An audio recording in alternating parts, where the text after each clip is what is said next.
हमारे साथ प्रोफेसर गुरमीत सिंह जी भी जुड़ चुके हैं। बहुत बहुत स्वागत है आपका सर। खबर अभी तक पर शिक्षाविद और राजनीतिक विश्लेषक के रूप में हमारे साथ जुड़े हुए प्रोफेसर गुरमीत जी। सबसे पहले सर आपसे ही प्रोफेसर गुरमीत जी, पहली प्रतिक्रिया इस बजट को लेकर। बहुत सारी उम्मीदें होती हैं, कितनी उम्मीदों पर खरा उतरा ये बजट? कौन कौन सी बातें थीं जो इस बजट में नहीं आ पाई? देखिए, पहली बात तो ये है कि केंद्र सरकार का जो बजट होता है उस पर सभी की निगाह रहती है और बहुत सारी ऐसी चीज़ें होती हैं जिस पे जो आम व्यक्ति है देश का उसकी भी रुचि होती है। हालांकि पहले की सालों से अगर आप तुलना करेंगे, यानी पहले के सालों मतलब लगभग एक दशक और पहले अगर चले जाएं, तो जो भूमिका है वो सीमित होती जा रही, क्योंकि कई सस्ती और महंगी जो चीज़ें होती हैं वो जीएसटी से, जैसे आपने देखा था पीछे, उस पर कमी और बढ़ोतरी की गई कई चीज़ों पे, जो ऑलरेडी सस्ता किया कई चीज़ों पे जो जीएसटी में कट लगा। फिर भी बहुत सारी चीज़ों में उम्मीद रहती है। ख़ास तौर पे सबसे ज़्यादा जो उम्मीद रहती है वो तो जो आम आदमी है उसको सबसे ज़्यादा इनकम टैक्स में इंटरेस्ट रहता है। हमारे आप जैसे जो नौकरी पेशा लोग हैं उनका इंटरेस्ट तो इसी चीज़ में रहता है, तो उसमें तो कोई बदलाव हुआ नहीं, या आप कहें कि कोई राहत है, उसमें तो वो जस का तस है। बल्कि उसमें एक चीज़ ज़रूर की है इन्होंने, और जो मुझे लगता है कि शायद एक हद तक सही भी होगी, कि अगर कहीं, क्योंकि कई बार चूक से भी हो जाता है। जी। बहुत सारी बार आप रिटर्न भरते हैं, और आजकल खुद भी लोग रिटर्न भरने लगे हैं। कुछ लोग सीए की मदद से भरते हैं, एडवोकेट की मदद। तो उसमें उन्होंने अब ये कर दिया है कि भाई अगर आपका जो उसे आपराधिक श्रेणी में नहीं माना जाएगा, और आप अपना जुर्माना, अगर आपसे कोई गलती हुई है तो जुर्माना देके आप जो है वो उससे मामले से निकल सकते हैं या अपना क्लियरेंस करवा सकते हैं। इसी तरह विदेशों में अगर किसी का एसेट है, वो तो खैर बड़े लोगों की बातें हैं, वो विदेशों में सेट वगैरह, उसमें कुछ उन्होंने छूट दी है कि आप बता सकते हो, उसका एक मैकेनिज्म बनाया है। अगर आप मेरे से पूछेंगे तो जैसे दवाओं का है, जो अभी डिटेल तो आएगा। देखिए, एक तो आप ये भी समझिए नासिर भाई कि बहुत बार अनाउंस, अब हम जैसे उदाहरण के लिए मैं एक उदाहरण दूं तो कितने सालों से हम सुन रहे हैं बुलेट ट्रेन शुरू होगी, अभी भी हाई स्पीड रेल कॉरिडोर की कई बातें की गई, क्योंकि हम जानते हैं कि पहले के ज़माने में, जैसे मैंने कहा, बहुत तब्दीलियां आई हैं, और मोदी सरकार इस बात के लिए उसकी एक हमेशा से एक शौक रहा है कि वो बदल देती है सिस्टम्स को, प्रथाओं को जो चल रही थी, है ना, नाम भी बदल देते हैं। तो उसमें जैसे कि रेल बजट पहले हमेशा अलग आता था, वो मर्ज हो गया है इसमें। तो अब वो जो बुलेट ट्रेन से अगर मेरे से आप पूछेंगे तो आप बताइए देश में कहीं अगर आपने उस रफ्तार से चला, वंदे भारत जरूर ट्रेन अच्छी है और इसी सरकार में शुरू हुई है, लेकिन वो नहीं। तो कई अनाउंसमेंट, अब जैसे ग्लोबल फार्मा की बात तो की है, खेलों में कहा है कि सस्ते खेलों का हब बनाएंगे, सामान बनाने का। ग्लोबल फार्मा वाले से ही लिंक करके ये बात कही गई है कि जो दवाएं हैं, खास तौर पे कैंसर की या डायबिटीज़ की, जो ऐसी जो क्रॉनिक डिजीज़ हैं वो सस्ती होंगी। तो निश्चित ही बहुत बड़ी राहत है, क्योंकि हम जानते हैं कि बहुत सारी बड़ी संख्या में लोग इससे वो होते हैं। इसी तरीके से अगर मुझे जो एक बात, दो बातें, हालांकि वो बहुत छोटे अनाउंसमेंट है अगर हम वैसे बजट के उससे देखें, तो एक तो लड़कियों के लिए हर जिले में हॉस्टल बनाने की बात की। आज भी हमारे बहुत सारे ऐसे क्षेत्र हैं जहाँ पर लड़कियों की पढ़ाई में इस प्रकार की बाधाएं आती हैं, वो जितनी दूर की जाएँ उतना बेहतर होगा। तो उस दिशा में अगर एक सुविधा पैदा होती है और खड़ी होती है, हमारे आपके क्षेत्रों में, यहाँ जहाँ हम बैठे हैं वहाँ पे संभवतः इतना नहीं होगी ये समस्या, लेकिन बहुत सारे क्षेत्र देश के हैं। जब हम बात करते हैं, जब हम केंद्र सरकार की बात करते हैं, यूनियन बजट की बात करते हैं, तो वो every corner of the country की बात होती है, जो बहुत हमारे दूर दराज के क्षेत्र हैं। तो वो कहा है। इसी तरह ट्रॉमा सेंटर की बात करी है कि हर ज़िले में। तो ये जो छोटी छोटी चीज़ें हैं, अगर ये अमली जामा इनको पहनाया जाए वक्त पे, यानी कि सही टाइम पे अगर ये शुरू हो जाएं योजनाएं, तो निश्चित ही उससे फिर पब्लिक का फ़ायदा होता है और पब्लिक की निगाह रहती है। इसी तरह से इस बार नॉर्थ ईस्ट पे विशेष फोकस लग रहा है। आसाम में चुनाव भी होने हैं, लेकिन उसके अलावा भी इसमें कोई दो राय नहीं है कि हमारे देश में जो नॉर्थ ईस्ट का हिस्सा है उसको शायद उतनी तवज्जो नहीं मिली। ऑफ लेट आप जानते हैं एक अलग मंत्रालय भी बनाया गया है, शायद मनमोहन सिंह जी के समय में ही शुरू हो गया था, लेकिन वो एक अलग फोकस देने के लिए तो वहाँ पर है। इसी तरह इस बार जो कुछ हमें लगता है कि जो स्टेट, जैसे नारियल का मैं देख रहा था कि नारियल की जो फसल है उसको और ज़्यादा उसके उत्पादन को बढ़ाया जाए, तो निश्चित ही वो, आप जानते हैं केरल में चुनाव होना है, तमिलनाडु में चुनाव होना है, और वेस्ट बंगाल में भी एक बहुत बड़ा कोस्टल एरिया है, तो वो उसके मद्देनज़र है। लेकिन अच्छी बात है, क्योंकि जो मछुआरे हैं, जो वहाँ पर जो लोग रहते हैं, अगर उनको भी राहत मिले तो उसमें कोई किसी को वो नहीं। एक और बात जो मुझे लगी, जो इन्होंने अपनी तरफ से वो करा कि भाई जो बजट काटा है उसमें जो 4.3% वाली जो बात है, बाकी तो देखिए एलोकेशंस इतने लाख करोड़ उतने लाख करोड़, वो तो जो बड़े सेक्टर्स हैं, हमारा जो डिफेंस का है, जो बड़े और तमाम सेक्टर है, उनमें होता ही है। लेकिन उसमें जो एक बात है कि अगर उसको कर पाएँ, और तीसरा जो मैं कंक्लूड करना चाहूँगा, इन्होंने शायद भाषण की शुरुआत भी इससे करी कि इस बार उन्होंने कहा कि 3 कर्तव्यों की बात की, उसमें एक कर्तव्य आर्थिक बढ़ोतरी का बताया और दूसरा लोगों की अपेक्षाओं का बताया, और तीसरा जो महत्वपूर्ण है, जो मुझे लगा कि वो इस बार उन्होंने तीसरे कर्तव्य के तौर पे इंक्लूसिवनेस की काफ़ी बात की। इंक्लूसिवनेस इन द सेंस कि उन्होंने कहा कि हर क्षेत्र, हर इलाके तक, क्षेत्र मतलब सेक्टर के सेंस में कि भाई वो चाहे वो हो, और हर सेक्टर तक और हर एरिया तक और हर कम्युनिटी तक, कम्युनिटी भी उन्होंने बोला है कि उसको जोड़ें, उसको उस तक रिसोर्सेज की कमी ना रहे, मतलब वो योगदान दे पाए। बस एक जो लास्ट बात है वो ये है कि जो खटका है वो ये है कि कम से कम मुझे दिखानी अभी बहुत अर्ली है कि किसानों को लेकर कोई बहुत बड़ा कम से कम जो पॉइंट्स मैंने देखे हैं वो उस तरह से नहीं नज़र आए। तो किसान हमारे देश में एक बहुत बड़ा वर्ग है, आप जानते हो, या फिर आसान किया जाएगा उनके लिए लोन को। नहीं, पर ये बातें हर साल हर बार, ये आपको मालूम ही है, एक बार तो 2022 तक की बात करी थी, अब तो हम 26 में आ गए। तो मुझे मतलब ऐसा लगता है कि जैसे कोई बहुत, जैसे मान लीजिए मैंने आपको बताया कि गर्ल्स हॉस्टल पढ़ के लगता है कि अच्छा, चलो एक अच्छी बात है ना, कि या मान लो फार्मा की बात पढ़ के लगता है कि आपका वो हो जाएगा कि भाई लोगों को राहत मिलेगी। अगर किसी का खर्चा महीने का 10,000 दवाई का है, अगर उसका 8 भी होता है तो वो एक इमीडिएट बेनिफिट है। उस तरह से नहीं दिखा कुछ कि, है ना। बाकी तो एमएसएमई का और तमाम, इतनी तो आप कितनी बातें कर लें। और खास बात ये भी है कि आमतौर पे कई बार बजट के बाद शेयर मार्केट उछल जाता है, इस बार गिरा है। और जितनी रिएक्शन में सुन रहा था, कोई ट्रांजेक्शन का कोई टैक्स वगैरह का प्रोसीजर कुछ बदला है, जिसका ये परिणाम बताया जा रहा है। पंकज गुप्ता जी, कि मैंने पहले ही कहा कि कुछ तो जो इनकम टैक्स वगैरह का वो तो डायरेक्ट आएगा ही आता है, क्योंकि वो तो इमीडिएटली, अब आप जानते हैं कि जब फाइनेंशियल क्लोज होता है उसके बाद आप रिटर्न फाइल करते हैं, और उसमें अगर वो लागू हो जाए, वैसे तो हमेशा जो होता है नासिर भाई, जो 26-27, जैसे ये जो बजट है ये 26-27 के लिए होता है ना, तो अगला वर्ष जो फाइनेंशियल शुरू होगा, लेकिन उससे एक लोगों को डायरेक्टली एक चीज़ पता लगती है। अब ऐसे तो सस्ते होने की बात करें तो पिछले दिनों में आपको पता है कि EU के साथ भी डील हुई है, जिसको प्रधानमंत्री जी ने मदर ऑफ ऑल डील्स कहा है, और काफ़ी सालों से उसके प्रयास चल रहे थे, बीच में वो रुक गई थी।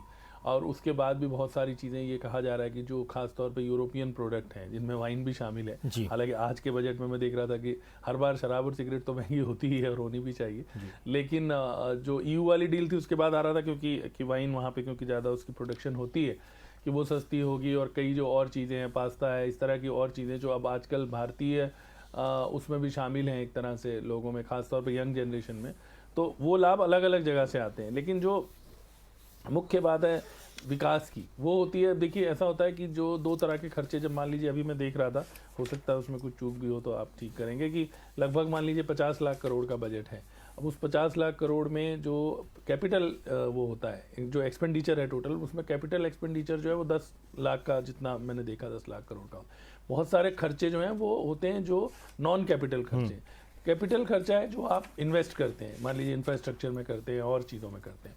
अब उसमें जो बात मैंने आपको बताई कि सीधे जो फ़ायदे हो सकते हैं, लेकिन वो कितने दिनों में वो लागू होते हैं, जैसे ये गर्ल्स हॉस्टल वाली स्कीम है जो हर जिले की, इसी तरह से 5 उन्होंने यूनिवर्सिटी टाउनशिप्स बोला है कि हम यूनिवर्सिटी, जैसे आपने देखा होगा हरियाणा में राजीव गांधी एजुकेशन सिटी है, कुछ राज्यों में अभी ऑलरेडी है, तो वहाँ पर जहाँ एक क्लस्टर हो, जहाँ पर जो इंडस्ट्रियल टाउनशिप्स के साथ यूनिवर्सिटीज़, लेकिन नेचुरली वो प्राइवेट विश्वविद्यालयों को उसका लाभ हो सकता है, लेकिन बच्चों को भी उसका अगर फ़ायदा होता है तो वो अच्छी बात है।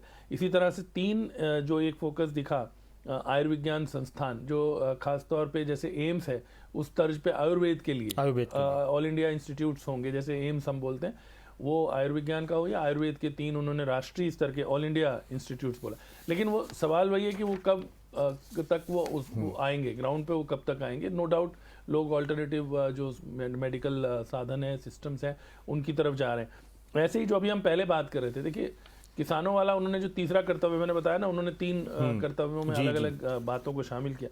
उसमें उन्होंने आय बढ़ाने की बात की, लेकिन वो बहुत डिटेलिंग नहीं, केवल नारियल, क्योंकि नारियल भी एक तरह से किसान उगाते हैं, वो भी किसान ही हैं दक्षिण भारत के, तो उनकी तो उन्होंने उत्पादन वाली नारियल हो या फिर मछली पालन हो, पशुपालन हो, कहीं ना कहीं उतना उसी से जुड़ जाता है। उतना नहीं है, क्योंकि उन्होंने AI टूल वगैरह की बात करी है। अब अभी भी हम जानते हैं जो एग्रीकल्चर प्रोसेसेस में जो डिफरेंट पोर्टल्स हैं उनके बीच में, लेकिन कई बार ऐसा महसूस होता है कि अभी संभवतः वो नहीं है। हालांकि जो हाई वैल्यूड क्रॉप्स हैं जिनका वो ज़्यादा है, उस पर हर बार सरकार डाइवर्सिफिकेशन की बात करती है, राज्यों में भी आप देखते हो इस तरह की बात होती है, पर कहीं ना कहीं वो आय बढ़ने का जो वो है वो ज़मीनी स्तर पर जो सपना है वो साकार नहीं हो रहा है। तो मुझे लगता है कि जिस देश में 60% से ज़्यादा, कुछ लोग और ज़्यादा प्रतिशत भी बोलते हैं, वो किसानी पे हैं, तो बजट को थोड़ा सा और हिस्सा उस पर आता तो बेहतर था। टूरिज्म में जरूर उन्होंने हेरिटेज कल्चरल इसकी बात करी, पूर्वोदय एक नाम भी दिया है क्योंकि नॉर्थ ईस्ट है तो उसको पूर्वोदय योजना करके, मैंने पहले भी उसका जिक्र किया।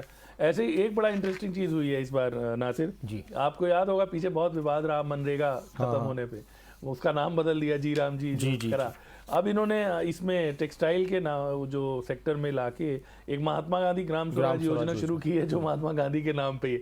तो मुझे लगता है कहीं ना कहीं वो जो मनरेगा की आलोचना है उसको बंद करने के लिए है, लेकिन अच्छी बात है क्योंकि उसमें उन्होंने विशेष तौर पर खादी की बात, मतलब महात्मा गांधी का नाम रखा गया है, एक योजना में आया और बजट में आया है। तो ये मुझे लगता है ये अनायास नहीं हो सकता। आप जानते हैं कि राजनीति में जो चीज़ें होती हैं वो अनायास नहीं होती हैं और उनके पीछे कोई ना कोई लॉजिक होता है, और आप देखिएगा 1-2 दिन में इस पर चर्चा भी जरूर आएगी। और उसमें अच्छी बात है कि हैंडलूम और हस्तशिल्प और खादी जो महात्मा गांधी का अपना एक बड़ा उनके साथ उनका एक एसोसिएशन रहा है, तो वो उन्होंने उसमें शामिल किया है। और एक जो और बात है, वैसे तो सारे बजट का आजकल प्रधानमंत्री जी जिस तरह से जब जिसे बोलते हैं ना पैकेजिंग करते हैं या उसका वो करते हैं, तो अब वो 2047 विकसित भारत की बात लगातार चल रही है। उसमें कुछ एक बातें बड़ी महत्वपूर्ण है जो आगे जाके खुलेंगी, क्योंकि उसका आशय पूरा स्पष्ट नहीं हुआ है। कि जैसे उन्होंने कहा है कि हम एक हाई लेवल कमेटी बनाएंगे बैंकिंग सेक्टर फॉर विकसित भारत जी। तो अब क्योंकि जो आप कह रहे थे ना आम आदमी का, अब हम सब जानते हैं कि आम आदमी का बैंकिंग सेक्टर से बहुत ज़्यादा लेना देना है। डीमोनेटाइजेशन जब हुआ तो सबसे बड़ी जो क्वेश्चन मार्क लगा वो बैंकिंग पे ही लगा, क्योंकि आपको और हमें लगा कि यार हमारे तो हमने पैसे जमा किए थे, हमें निकालने में मुश्किल है, हम अगर हमें आपदा पड़ जाए कोई या इस तरह की, क्योंकि लिमिट हो गई। तो उसमें क्या रूल्स आएंगे ये आने वाली बात आने वाले समय पे तय होगी, अगले 1 साल में वो और खुलासा होगा, क्योंकि बजट में केवल एक इशारा होता है। ऐसे ही खेलो इंडिया मिशन, इन्होंने आपको मालूम है खेलो इंडिया पहले गेम्स भी शुरू किए हैं यूनिवर्सिटी लेवल पे, और निश्चित ही अगर युवा को जोड़ना है, हाँ एक जो चीज़ और मिसिंग है इस बार रोजगार को लेकर, देखिए जब हम इंफ्रास्ट्रक्चर में इन्वेस्टमेंट करते हैं या आप हब बनाते हैं या आप फार्मा हब बनाते हैं या आप टेक्सटाइल के लिए कोई बात करते हैं तो नेचुरली वो रोजगार मिलता है। लेकिन कई बार आजकल ये बहुत फैशन चल पड़ा है राजनीति में, उससे सरकार बची है और शायद अच्छी बात भी, क्योंकि बात इतने रोजगार देंगे, इतने लाख 2 करोड़ देंगे, इतने वो नहीं है। लेकिन हाँ युवाओं को जब वो चीज़ सुनने में आती है तो थोड़ा सा ज्यादा रहता है, लेकिन जैसे मैंने कहा कि बातों से कुछ नहीं होता, एक्चुअल में काम हो तो ज्यादा। तो इसके पंकज गुप्ता जी इसकी वजह दो बातें, एक तो सरकार की लगातार ये कोशिश रहती है कि जो चीजें हैं अधिक से अधिक वो आ पाए बाहर। आपको मालूम ही है कि जब नोटबंदी भी की गई थी तब भी एक बड़ा मकसद इसका यही बताया गया था कि जो काला धन है वो बाहर आए, और उस समय भी इस प्रकार की योजनाएं बताई गई थी कि अगर आप अनाउंस करते हो तो आप अपना बताते हो तो, हालांकि उसका बहुत लाभ नहीं हुआ और हमने देखा कि जो सर्कुलेशन में नोट थे वो बल्कि ज़्यादा आ गए और इस तरह की कई चीज़ें उस समय सामने आई थी। पर हाँ सरकार की ये मंशा है, उन्होंने बल्कि इस बात पर भी जोर दिया कि हम इसे पेनल्टी कहेंगे भी नहीं, ये दंड नहीं है, ये फीस है, आप अपनी करा लें। तो वो जो एक जिस तरह का एक उभरती हुई या जो खुलापन आ रहा है, अब जैसे उदाहरण के लिए विदेश यात्राओं पर उन्होंने जो है वो कम कर दिया है, जो पैकेजेस वगैरह पे है ना, कि जो पैकेज बेचे जाते हैं उस पर टैक्स 20% था, उसको बहुत नीचे लाए हैं, तो 2% पे ले आए। तो हो सकता है कि वो थोड़ा आसान हो जाए। तो आज के समय में ये चीज़ें बढ़ गई हैं। एक समय में विदेश यात्रा बहुत बड़ी चीज़ मानी जाती थी, आज विदेश यात्रा बहुत ईजी हो गई। आप जितना यहाँ से केरल जाते हैं उतने में आप मलेशिया चले जाते हैं, सिंगापुर चले जाते हैं, और वो अच्छी बात है क्योंकि यात्राएं आपको सिखाती है, वो सब वो चीज़ें हैं। मेडिकल टूरिज्म वाली जो आप पूछ रहे थे वो बात रहेगी थी। मेडिकल टूरिज्म में मैं बस नासिक, मुझे मेडिकल के साथ टूरिज्म वर्ड पता नहीं क्यों थोड़ा अटपटा लगता है। हाँ ये ठीक है कि बहुत सारे ऐसे देश हैं दुनिया के, विकसित तो नहीं लेकिन हमने खुद देखा है कि दिल्ली के आसपास या और जगह पे जो प्राइवेट हॉस्पिटल्स हैं वहाँ पे ईरान से आपको लोग मिलेंगे, उज्बेकिस्तान से, सेंट्रल एशिया के बहुत सारे देशों से। तो निश्चित ही एक, मैं तो उसको बल्कि एक तरह से ये मानता हूँ कि हाँ आपकी आय भी हो रही है और एक तरह से क्यों नहीं उनकी एक तरह से मदद भी हो रही है। इस तरह से शायद देखा जा रहा हो मेडिकल टूरिज्म। अब मान लीजिए कोई विदेश से इलाज कराने के लिए आ रहा है और कोई बीमारी है, मान लीजिए किसी को दिल का ऑपरेशन कराना है, किसी और चीज़ का है, तो वो अब जाहिर सी बात है कि अब कोई नोएडा आया है, दिल्ली आया, तो फिर वो जब कुछ दिन यहाँ रहेंगे तो फिर वो कहेंगे चलो दिल्ली घूम लेते हैं, आगरा भी चल देते हैं, अयोध्या भी चले जाते हैं, प्रयागराज भी चले जाते हैं, दर्शन कर जाते हैं। तो इसको इस तरह से जोड़ा जा सकता है कि दोनों चीजें हो जाएंगी। आपकी बात बिल्कुल ठीक है, लेकिन जो मेडिकल टूरिज्म का कॉन्सेप्ट है वो यही है कि लोग इलाज करा ले आए, उसमें भी कोई आपत्ति नहीं है। मैंने कहा बस थोड़ा सा अटपटा लगता है कि भाई व्यक्ति जो बाहर से आ रहा है वो कष्टों में आता है, क्योंकि मैंने देखे हैं। मैं आपको ये बताना चाह रहा हूँ, देखिए पहली बात तो आप ये समझिए कि कोई भी पहली बात तो ये कि जो देश अपना छोड़ के बाहर आता है वो किसी सीरियस उसके लिए ही आता है, वो सर्दी बुखार के लिए तो आता नहीं है कि दवाई खाई और उसकी फिर वजह सर एक भी कि एक तो इलाज हमारे यहाँ पर देश में सस्ता भी है और हमारे यहाँ के बेहतर भी है और बेहतर भी अच्छा भी है। मैं यही बता रहा हूँ, मैंने खुद देखा है कुछ प्राइवेट हॉस्पिटलों में कि जहाँ पर खास तौर पे मैंने बताया कि जो सेंट्रल एशिया नहीं, इलाज हमारे देश के लोगों के हिसाब से हो सकता है प्राइवेट अस्पतालों में महंगा लगे, लेकिन जो बाहर के देश उनको उनके लिए आसान है। तो कुल मिला के उसका लाभ मैं तो कह रहा हूँ कि आते हैं लोग तो उनसे होता है, और फिर जैसे मैंने बताया कई बार आपको पता है ना वर्ड ऑफ माउथ जिसको मैं सर हमारे साथ राहुल गुप्ता से अगर हम इस पॉइंट को हटा दें कि भाई हर जगह पर गर्ल्स हॉस्टल खोले जाएंगे तो ये कोई बड़ी चीज़ नहीं लगती किसी भी सरकार के लिए, हर जिले में खोले जाएंगे, और क्या कुछ खास नजर आया कि यूनिवर्सिटीज़ प्राइवेट यूनिवर्सिटीज़ को बढ़ावा देने के लिए सरकार की तरफ से मदद की जाएगी, तो उसमें क्या कुछ और हो सकती है चीज़ें? देखिए जैसे आपने कहा कि ये बुनियादी सेक्टर हम इसे बोलते हैं, कोर सेक्टर्स बोलते हैं, और ख़ास तौर पे जो हिंदुस्तान जैसे देश हैं, जो बड़े देश हैं जहाँ पर एक बड़ी आबादी अभी भी स्ट्रगल करती है अपने सर्वाइवल के लिए, वहाँ पर लोगों के पास क्या स्वप्न है? यही स्वप्न है कि वो शिक्षा करके उससे उस सर्कल से बाहर निकल पाएँ जिससे उनकी पहले की पीढ़ी थी। गांव में किसानी की अभी हम बात कर रहे थे, उतने अवसर नहीं रह गए हैं। जो ज़मीन है वो जब परिवार बढ़ता जाता है तो वो डिवाइड होती जाती है। अगर आज किसी के पास 5 बीघा ज़मीन है तो वो कल को जब उसके 2 बच्चे होंगे तो 2.5 रह जाएगी। वो आगे इस तरह से आप जाते हैं कि जो जोत है वो कम होती चली जाती है, और मुश्किल भी पहले की तुलना में है, और लोगों के एस्पिरेशंस हैं कि वो, तो उसके लिए क्या है? शिक्षा है। और शिक्षा में हमने ये चीज़ महसूस की, इसमें कोई इसी सरकार की बात नहीं है, लेकिन सरकार ने, मुझे लगता है कि जो प्राइवेट सेक्टर है वो ज़्यादा आगे आया है। और आज भी हम जानते हैं कि जो प्राइवेट यूनिवर्सिटीज़ हैं वहाँ पर जो फीस का स्ट्रक्चर है और चीज़ें हैं वो शायद जो आम व्यक्ति है उसके लिए अफोर्ड करना मुश्किल है। मेडिकल में भी आप जानते हैं, गवर्नमेंट सेक्टर के आप देखिए, मेडिकल की पढ़ाई अगर आप करना चाहते हैं तो मान लीजिए आप चंडीगढ़ मेडिकल कॉलेज में पढ़ाई करते हैं तो बहुत ही नॉमिनल फीस है, बहुत ही नॉमिनल है। लेकिन अगर आप किसी प्राइवेट इंस्टीट्यूट में जाते हैं और वहाँ पर आप पढ़ाई करते हैं तो वहाँ पर आप देखिए कि जो मतलब आप सोच भी नहीं सकते ना सिर्फ कि कितनी 1 महीने की फ़ीस है। हम लोगों की पूरी सैलरी से भी ज़्यादा शायद 1 महीने की फ़ीस होती है। मेडिकल की पढ़ाई बहुत महंगी है। ऐसे ही और उनमें भी तो वो रीच तो बढ़ी है। अच्छा, इसमें सर क्या सरकारें क्या कर सकते हैं? देखिए प्राइवेट जो सेक्टर्स हैं इसमें कोई शक नहीं कि वो उनका इंफ्रास्ट्रक्चर की बात की जाए वो बेहतर होता है, सुविधाएं उनकी तरफ से दी जाती हैं, और जाहिर सी बात है कि वो भी चाहते हैं, एक तरीके से बिजनेस है कि भाई फ़ायदा हो तो बिजनेस है बिल्कुल। इनफैक्ट आज और सरकार उनको भी फायदा हो, और जो पढ़ने के लिए वहां पर आ रहे हैं जिनको गवर्नमेंट्स कॉलेजेस में ठीक से एडमिशन नहीं मिल पा रहे तो उनको भी अच्छी सुविधाएं मिल जाए, जो इस तरह के शिक्षण संस्थान चलाने वाले उनको भी किसी तरह का नुकसान न हो। तो इसके लिए क्या किया जा सकता है? देखिए पहली बात तो यही है कि हम लोग उस लक्ष्य तक कभी पहुंच नहीं पाते हैं, लेकिन कई जगहों पर दुनिया में आप जानते हैं कि जो बजट का पार्ट है 6% का, एक कई बार ये बात कही जाती रही है कि 6% एजुकेशन में जाना चाहिए, लेकिन अब सरकार की अपनी लिमिटेशंस हैं, उस टारगेट को हम लोग कभी पूरा नहीं कर पाते हैं। और आज भी उन्होंने शिक्षा के क्षेत्र में, मैं देख रहा था कि कोई उसकी बात भी की है संभवतः जो रिटर्न देने होते हैं या उसका कोई अभी एग्जैक्ट डिटेल उसकी मुझे जानकारी नहीं। आपने कहा क्या कर सकते हैं? देखिए एक तो ऐसा है कि दुनिया के बहुत सारे जो विश्वविद्यालय हैं, जो बेहतरीन विश्वविद्यालय हैं, वो जो चलते हैं वो एलुमनी के बेस पे चला करते हैं। तो इसमें दो राय नहीं कि सरकारी खर्च से ही नहीं चलते। दुनिया के बड़े बड़े अगर आप उनके बजट देखेंगे तो वो एलुमनी, उनके पास इतना ज़्यादा सपोर्ट रहता है कि वो जो पूर्व छात्र हैं, यानी उनके पास जो इंडस्ट्री से पैसा आता है, रिसर्च के साथ जो पैसा आता है, वो बहुत बड़ा पैसा आता है। लेकिन आप अगर मेरे से पूछेंगे तो निश्चित ही सरकार को जो एक बैलेंस रखना पड़ेगा। जो सरकारी संस्थान हैं, कॉलेज हैं, यूनिवर्सिटीज़ हैं, उनको, और जो प्राइवेट इंस्टीट्यूशंस हैं, जैसे आपने खुद ही कहा कि प्राइवेट इंस्टीट्यूशंस के पास ज़्यादा इंफ्रास्ट्रक्चर अगर है, या ज़्यादा चमक दमक है, या ज़्यादा वो एक्चुअल में भी ज़्यादा फैसिलिटीज़ हैं तो उसमें फिर वो अगेन गैप आ जाएगा। हम लोग बहुत सालों तक, आपको मालूम है ना, ये बात करते रहे कि भारत में 2 तरह की शिक्षा व्यवस्था चलती है, और जब शुरू से ही आप अगर डिस्पैरिटी कर देते हैं तो वो बच्चा कंपीट कैसे करेगा बाद में? तो ये एक बहुत बड़ा मंथन है। हालांकि इसमें राष्ट्रीय शिक्षा नीति आई थी जी। और उसमें कई नई बातें कही गई थी कि किस तरह से आप लोगों को तैयार करेंगे, किस तरह से उनका विजन बढ़ाएंगे, किस तरह से उसमें ज़्यादा इवन इंडियन लैंग्वेजेस को आप प्रमोट करेंगे। तो ये बहुत सारी चीज़ें हैं जिसमें गवर्नमेंट इंटरवेंशन इज़ रिक्वायर्ड। मुझे लगता है कि भारत जैसे देश में आप पब्लिक सेक्टर की जो यूनिवर्सिटीज़ हैं, पब्लिक सेक्टर के जो इंस्टीट्यूशंस हैं, आज भी आप देखिए, आज भी हमारे जो बेहतरीन इंस्टीट्यूशंस हैं भारत में, चाहे वो IITs की बात हो या IMM की बात करें या आप और साइंस की बात करें, आईसर की बात करें, और जो तमाम वो कहाँ से आए? वो सरकारी क्षेत्रों से ही उभर के आए हैं। उस सरकार ने ही उनको डेवलप किया, जिसकी वजह से बच्चों को इतनी ज़्यादा आगे जाने का एक अवसर मिला। ऐसे ही हेल्थ और एजुकेशन में एक चीज़ आप समझ लीजिए कि एजुकेशन में मैं हमेशा ये कहता हूँ कि आज जो आप इन्वेस्ट करते हो उसका रिजल्ट 10 साल बाद आएगा। हेल्थ में फिर भी आप इमीडिएटली देखते हो। हेल्थ में मान लीजिए अगर आपने आप दवाई सस्ती कर दी, अगर व्यक्ति 1 महीने बाद दवाई लेने जाता है तो उसको आपने बेनिफिट आ गया, है ना। लेकिन अगेन हेल्थ में भी मैं यही कहता हूँ कि जो इंस्टीट्यूट्स हैं उनको, हालांकि सरकार ने एम्स सभी जगह पर बनाए, आप जानते हैं, लेकिन आप हकीकत क्या है, आज भी हम कभी अगर आप PGI जाएं तो इतनी लंबी लाइनें होती हैं नासिर की, कॉरिडोर भरे पड़े होते हैं, इवन रैम्प भरे पड़ी। वो क्यों हैं?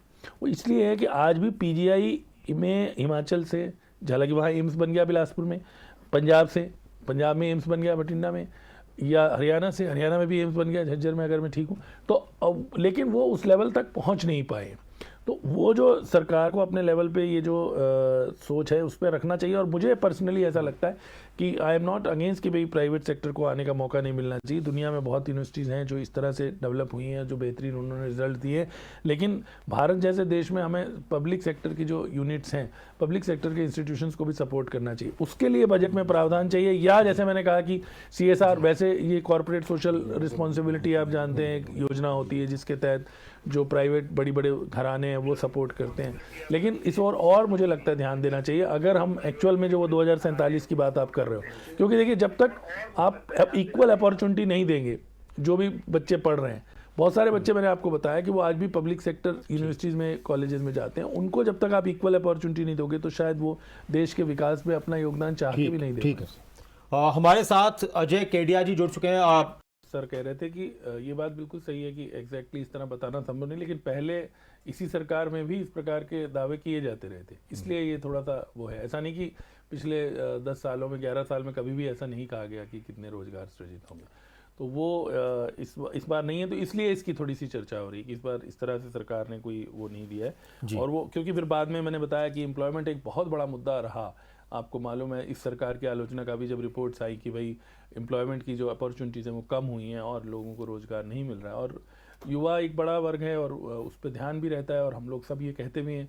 मैं तो अभी यही कह रहा था कि खेलो इंडिया या इस तरह की जो चीज़ें, ये भी युवाओं को कहीं ना कहीं एक सही दिशा में, क्योंकि हम जानते हैं, हालांकि केंद्र सरकार के बजट में इस तरह के जिक्र नहीं आते, लेकिन हम सब जानते हैं, और ख़ासतौर पे इस क्षेत्र में तो ना सिर्फ हम नशे से और तमाम चीज़ों से हम देखते हैं, तो उसमें जो खेल है, अगर उसमें एक पॉजिटिव एनर्जी की तरफ उनको हम मोल्ड कर पाएँ, युवाओं को, जो उन्होंने बात भी करी है इस संबंध में जो खेलों वाली, तो उस दिशा में वो एक अच्छी बात हो सकती है। और जहाँ तक बाकी चीज़ें, देखिए मैंने पहले ही कहा कि जो कोई भी सरकार हो, यदि वो लोगों तक जब उसने अगर पहुंचना है, और अभी कोई देखिए कुछ राज्यों में ज़रूर चुनाव है, लेकिन केंद्र में तो अभी चुनाव दूर है, 24 में चुनाव हुआ है, तो अब 29 में चुनाव है, तो कोई इस तरह का दबाव सरकार पे था नहीं।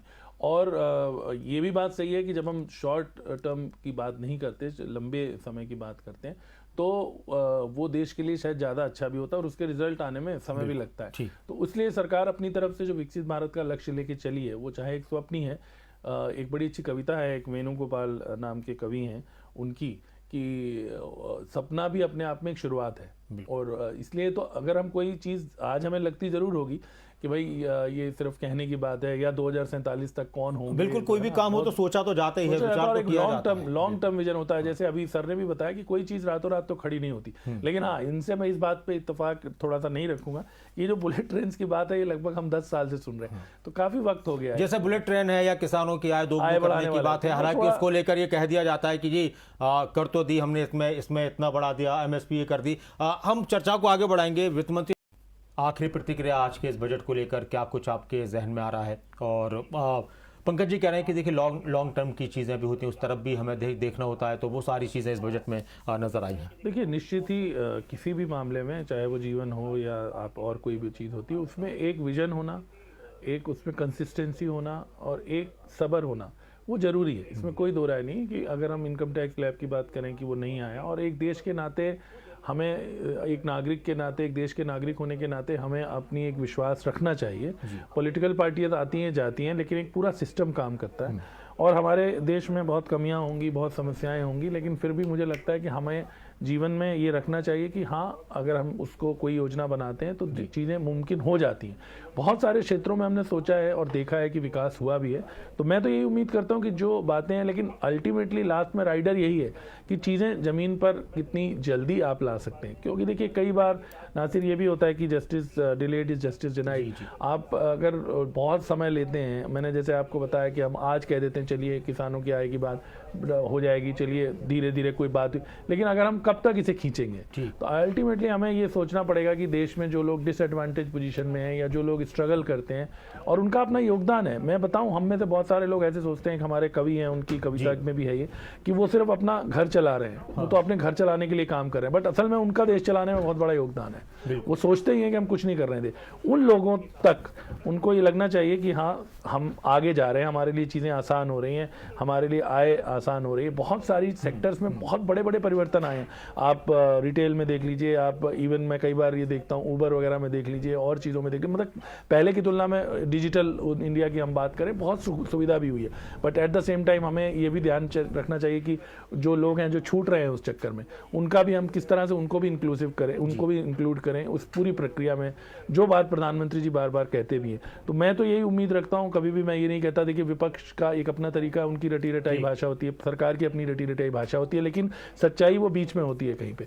तो हम उम्मीद कर सकते हैं कि आने वाले दिनों में कुछ योजनाएं जो इसमें अनाउंसमेंट हुई है, जैसे मैंने बताया हैंडलूम का है, या गर्ल्स हॉस्टल का है, या ट्रॉमा सेंटर का है, उसको हम अच्छा कर पाएँ, और जिससे लोगों को थोड़ी राहत मिले और उनका जीवन आसान हो। अजय केडिया जी भी